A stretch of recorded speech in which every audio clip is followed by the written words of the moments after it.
Okay. For those who don't know me, my name's Gafa. I mainly specialise in Australian natives and a lot of their mutations. I also foster rare a fair bit. I have two aviaries. One aviary is 6 metres by 5, where I house all the normal finches in separate aviaries. This is my setup now. This is the main aviary. In there, there's mainly Australian natives, a few foreigners, but mainly Australian natives.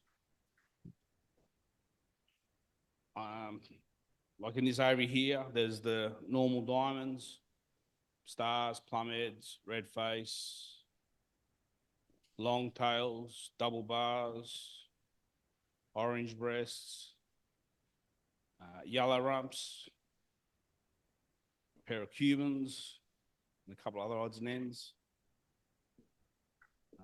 Then in the next aviary, I've got the blue face parodies, pied diamonds I've got in there.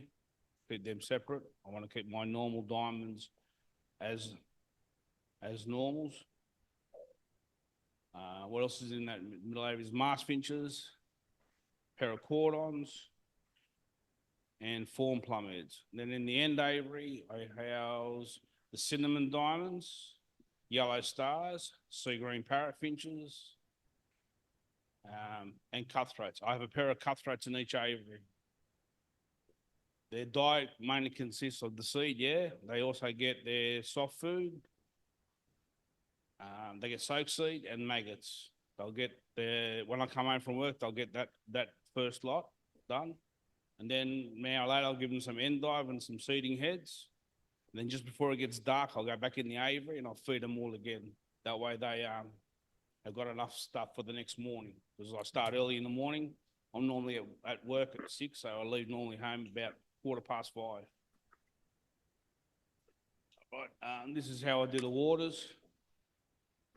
I just go in there, wash them all out. I just get a broom.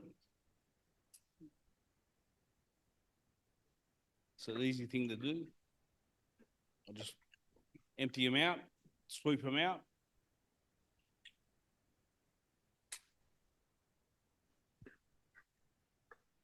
The end one's small, so I just tip it over. They've all got little taps that go inside the aviary.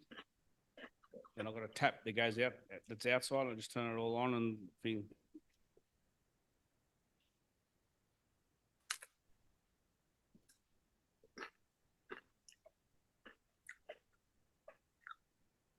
Yeah, diamond doves there. Sitting. Just sweep it outside. Done. Don't have to worry about carrying buckets of water inside.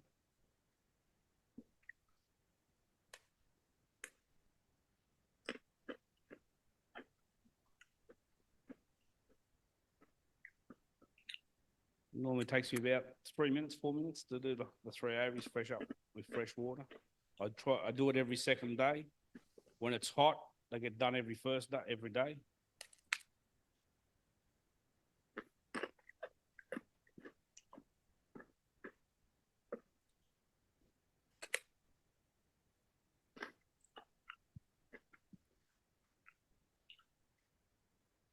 And the whole 3 aviaries just get filled up with water in one go. Simple, it's easy, doesn't take long.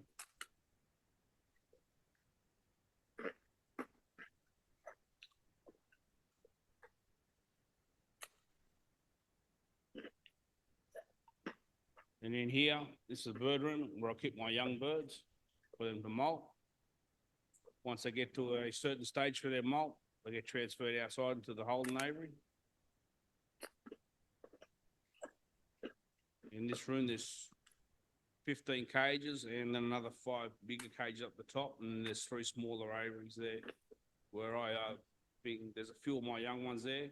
They're about 3 months to 4 months old. There's yellow-billed longtails in there, parsons, pearl-winged longtails in there too, white hex. And those flights are really wide too, aren't they? They're what, I don't know, 10, 15 foot, like they're all. Yeah. that one there, like it's the full width of the room, isn't it? That cage is 3.5 meters long by a meter deep, by about 500 and something, about 560 high. Did you see what that was? Pied cutthroat. Yeah. Not sure if anyone's seen them. I haven't seen it before. You can see it there. There's one of them there. There's three, and there's three of them, 2 hens and a cockbird. But these cages here can be divided straight down the, not down the middle, but they can be divided into 5. And I can put individual pairs. This is my Holden aviary. Everything's double wired with mouse-proof wire, and then I'll put the half-inch wire on the top of it.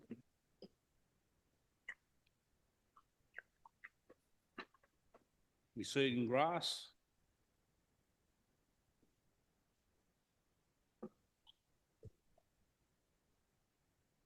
Now here's my breeding room. This room's 11 meters long by 2.4. It houses 142 cages all up. There's 52 cages on one side, wire, where I can either put young birds in there to molt, or I can put birds in there to breed. I do a lot of cage breeding. I can select pairs what I want them to breed, and that's how they'll stay to breed. In the cages, I breed white parsons, longtails, fawn parsons, fawn hex, normal parsons, pearl wing longtails. There's a pair of white parsons together. There. I'll also breed my gooligans there. At the moment, they're all separated, hens and cocks. So I leave them all together. There's the young ones there that I bred this year. Bred about 50 odd. Most of them are molted. There's a society finches. They're all young birds ready for next season. And then I individually pair them up as pairs. I don't use 2 males, as when it comes time to breed the Madigans, 2 males will not breed. I won't get no young'uns out of them. So I think basically you've got on this side that we're looking at now is where all the Bengal pairs are, that get the eggs from the birds on the left-hand side, from the parsons and the longtails and on diamonds. That side there's 90 cages, but I don't have 90 pairs of Madigans. The most I'll have is 76 pairs.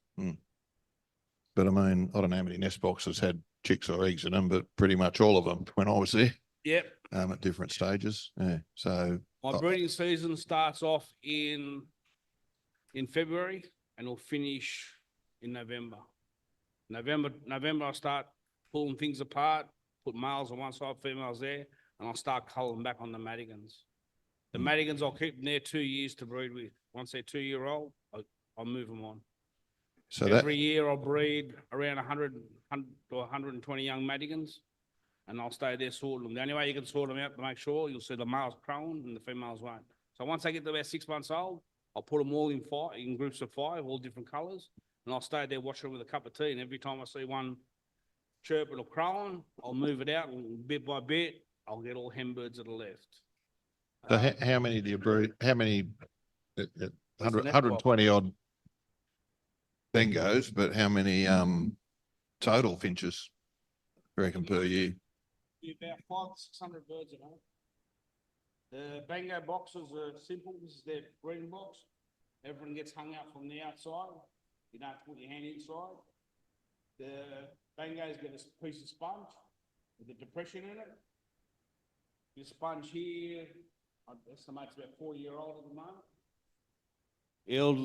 Once I finish, I'll take it out, dust it off, and then I'll get it soaked in disinfectant and floor cleaner. I'll stay soaked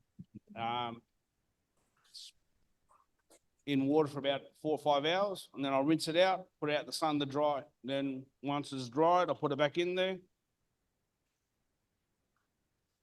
That's the Bango's breeding box, and they'll lay their eggs in there. It's simple, but it is, my setup is a bit labor intensive too, but you do get the results. And the reason that we went over to sponge too is Get November grass is getting harder and harder to find. It is. And then the added benefits is, like there's a nest there, there's a nest of 5 plumheads there. There's some madigans. But the added benefits too is through winter, we used to get mold in there because the days were so wet, nothing would dry. But with the sponge, we don't get that no more. It gets absorbed. And I think one of these, didn't you say was, I forget which one. Oh, that one there, I think. Like that's that mixed species too. It's like Yeah. there were double bars, long tails, and I don't know, whatever that else in nest there. there's 2 diamonds, 1 double bar, 2 fawn hex, and a parson and a pearl wing longtail. It just, with the madigans, you just get the freedom to move things around as they grow because some birds will hatch out differently, and then you got the smallest one, so he'll never catch up. So you always got to move the smallest one to somewhere else, which is and they grow the same. That's from the aviary stuff. But when I'm breeding inside, I take their eggs away every day. I take their eggs away as they lay them. I'll store them in a little container. You'll see that in a sec. Yeah. You'll see it soon. But does that cause them to lay more than a normal size clutch? No. So they're not like chooks. No, they'll lay there because there's this container. I'll take away their eggs every day and I'll replace it with a dummy plastic egg. So the eggs are there. I can leave the eggs there set, waiting for them to lay their clutch. I'll stay like that for 2 weeks. As long as I turn them every day, once in the morning and once in the arvo, the eggs will be fine. If you don't turn them, the chicks will stick to the egg and they won't hatch. And then once you got the full clutch, in terms of the bengos, is it just a pair of bengos just sitting in a cage that's got no eggs, nothing? No. Or they got their own eggs? They've got their own eggs. I turf their eggs out. Okay. And then they start again. And they don't care, like whether they've been sitting on their own eggs for a week or 2 weeks. No. Doesn't matter. You shove them in, they'll sit. No. If they've been sitting for a week, you got to give them something that's going to hatch out roughly within a week. Right. Otherwise, some pairs of madigans know when their time's up and they'll just leave the eggs. That nest there's marked P for parsons, so I had a pair of parsons paired up. That nest now, them 6 eggs, there was 7 eggs in that nest. They're hatching now. There's 6 eggs fertile. The first 3 hatched out this morning. The good thing about taking their eggs every day is they'll hatch out within 12 to 14 hours of each other. And they'll all be the same size. If you let them go out in the aviary, you'll get 2 hatch out one day, one the next, one the next. By the time you get the last 2, they're too small. You'll never see them babies out. And we were talking about whether they get cooked on a hot summer's day, but actually that cabinet with the eggs in it is right next to the air conditioner. Yeah. I put an air conditioner in there, but it only blows out cold air for the 40-degree days. I don't worry about the cold. The heat will kill more birds quicker than the cold will. And then I'll just find a pair of madigans that's got 5 eggs, and then I'll just grab their eggs, turf them, and I'll replace them with what I want. So look, there's a nest there. She's got 6 or 7 eggs.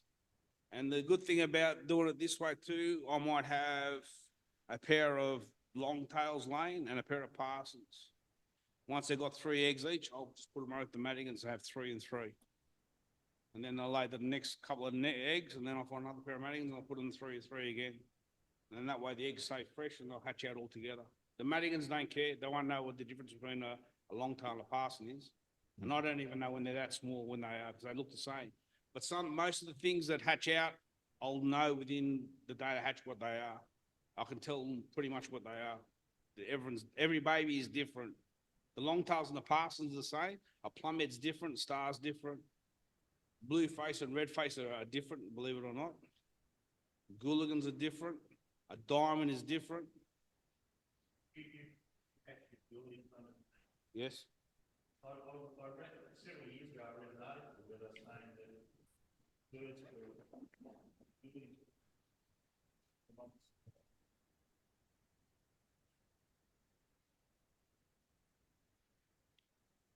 I reckon if the blue gooligan wasn't fostered, there'll be no blue gooligan left in Australia.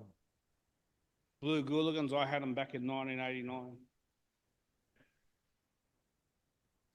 So, yeah. And I know for a fact, the first ones that come to Australia were fostered. They come in via Qantas.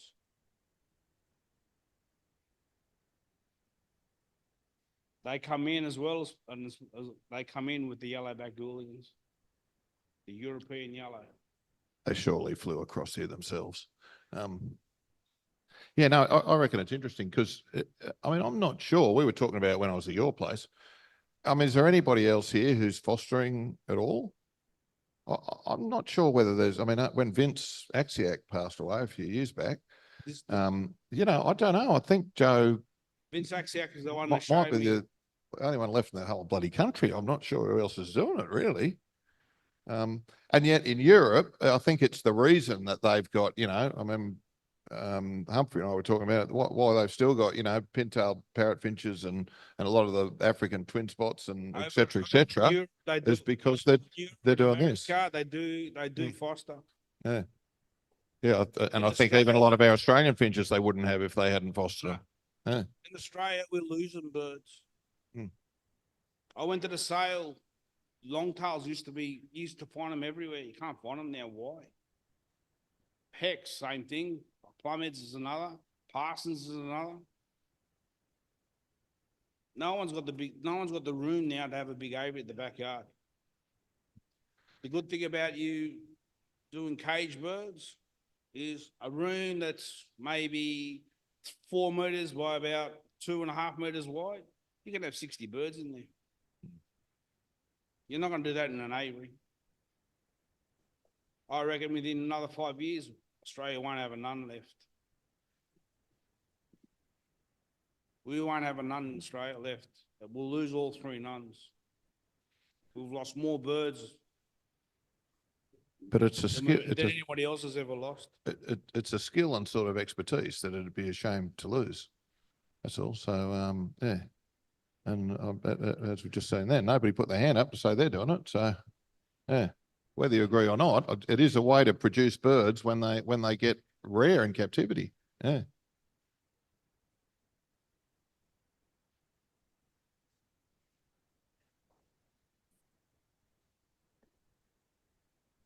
Genetic diversity we shouldn't have that problem. They're Australian natives.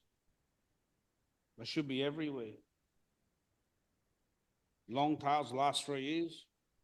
Don't see them. Hex longtails. Haven't seen a pair for sale in 2.5 years. They used to be common. Same with parson finch.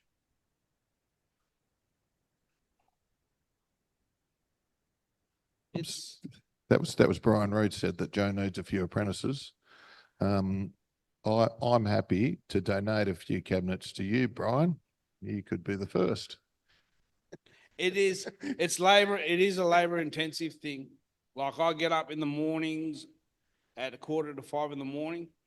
The lights will come on in the bird room at 5 o'clock. I'm out there feeding up their soft food in the morning at 5 o'clock. It takes me about half an hour.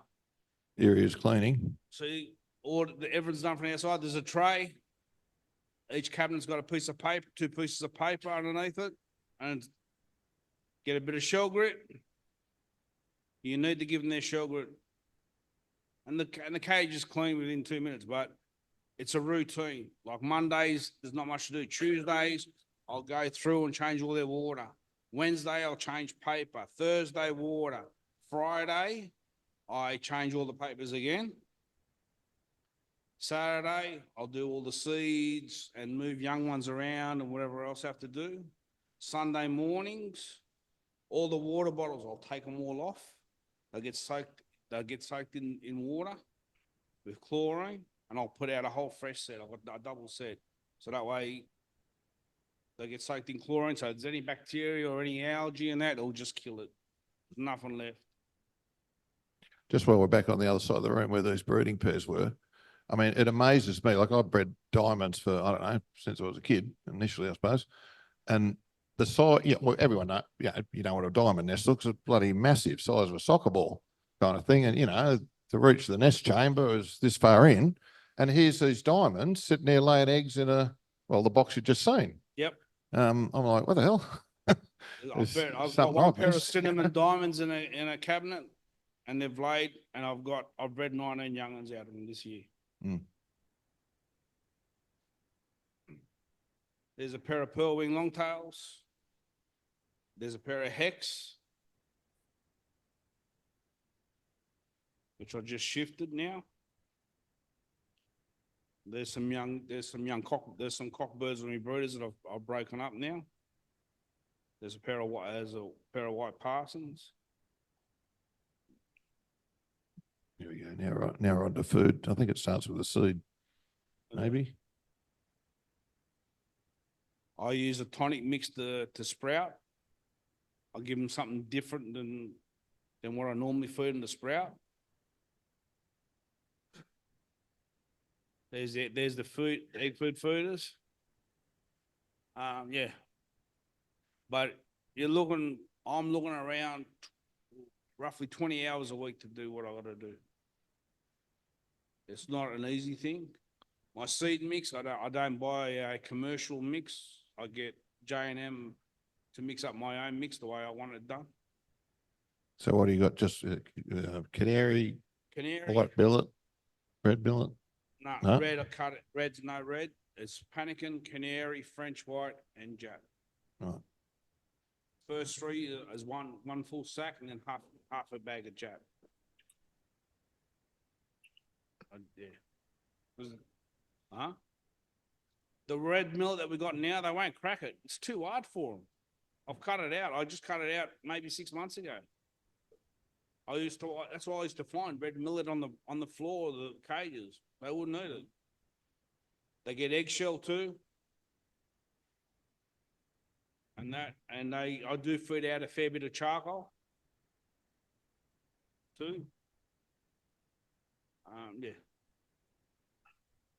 But I do enjoy breeding my thing. My soft food mix is a simple mix. It's hard boiled eggs with chicken starter in it. Nothing flash. The way I see it, chicken people spend all their money making that feed good. If it can grow a chicken, it's going to grow a baby bird. And that's the only protein, like for the Bengals, they don't get any live food. That's the only protein they get, and they're raising all the Aussie finches on it, which is interesting, I thought too. By you fostering birds, you cut the live food cycle. I've got a mate of mine that rears cutthroats. A fair few of them nest of 4s and 5s without one bit of live food.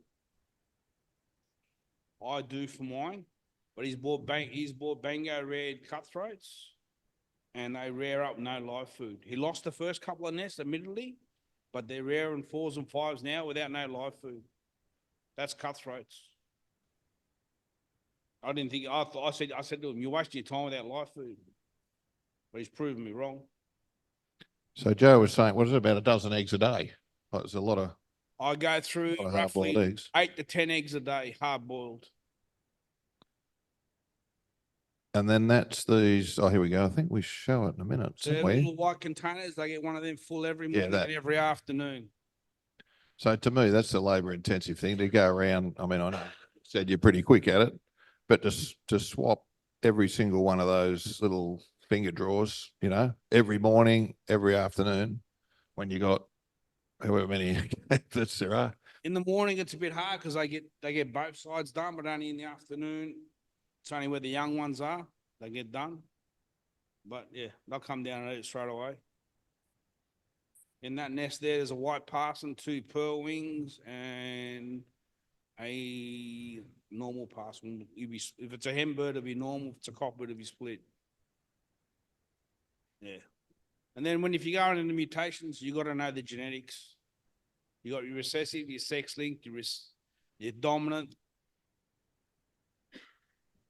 Sprouted seed. I don't put no anything additive in there. I just let it sprout with water. I don't care if it gets this long or that long. I don't worry about it. To me, the ones that are long, the parrotfish seem to love it. To me, it's all nutrition. They don't seem to mind.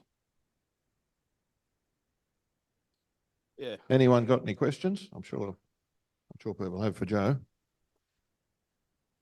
You mentioned nuns were going to die out. Have you ever tried them, fostering them? And is there any species that you would say you couldn't foster? Nuns you can foster. They're immunia. They're rare. I've had nuns. The only bad thing about the nuns is if you got green trees in your thing, they'll strip them. And they take too long they'll take anywhere between 6 to 8 months to molt. That's why they've lost in favour. But try to find a nun at the moment. But yeah. And Things that you can't foster is things like Cubans. You won't foster them. I have red orange breasts and cordons underneath them, but I've done that from 5-day-old, 6-day-old chicks. The first time I done it was a nest of orange breast. That was done by mistake. The nest fell out. I went in there to feed them. I found 5 chicks on the floor. The nest had been disappeared. And I said, what am I going to do with these? I picked them up. They were ice cold. I went into the bird room, moved some babies around. I put the 5 baby orange breasts underneath it. They were about 5 days old, 6 days old. I said, I'll see what happens. I went back in there an hour later. They were as warm as anything and all fed. I reared up 5 out of 5, which was good. They turned out 5 hens. yeah, so I guess any cup nesters aren't really going to work because they No, kind of stick that up like a canary. But anything else is fine. So all the African finches seem to be fine. Yeah. no, yeah. All the African stuff's fine. You'll have a little bit of trouble because their skin's black, like a pair of like baby cutthroats. When they hatch out, they're as black as the road. And all you see is a big white mouth. But the Madigans seem to rear 'em, no problem. I don't bother rearing up cutthroats anymore. My ones do a pretty good job as long as they get their live food. But yeah, apart from that, they do a really good job. Joe, did you say you don't give them cuttlebone or you do give them cuttlebone? What When you're feeding out the, No, I don't. No. I don't no more. So I they don't used get- to, but they get the eggshells now. They get their shell grit. They get their charcoal. It's enough calcium. Any other questions? All them up. Yeah. Oh, well. Thank you very much, Joe. That's terrific, much appreciated.